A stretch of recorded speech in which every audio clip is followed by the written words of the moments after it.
सदर ममलिकत आसिफ अली जरदारी से चीनी सफ़ी जियांग जाइडोंग की मुलाकात हुई है। दो तरफा ताल्लुकात, बाहमी दिलचस्पी के अमूर और इलाकाई ताउन पर इस मुलाकात में तबादला ख्याल किया गया। सदर ममलिकत का कहना है पाकिस्तान चीन के साथ अपने ताल्लुकात को इंतहाई अहमियत देता है।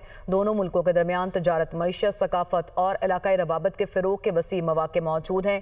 खित्ते में अमन, सलामती और खुशहाली के लिए मिलकर काम करने की ज़रूरत है। चीन ने हर मुश्किल वक्त में पाकिस्तान का साथ दिया है।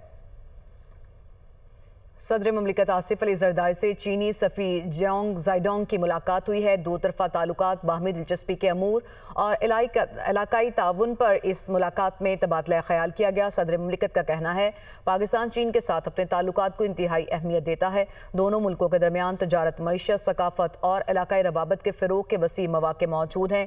खित्ते में अमन, सलामती और खुशहाली के लिए मिलकर काम करने की ज़रूरत है। चीन ने हर मुश्किल वक्त में पाकिस्तान का साथ दिया है।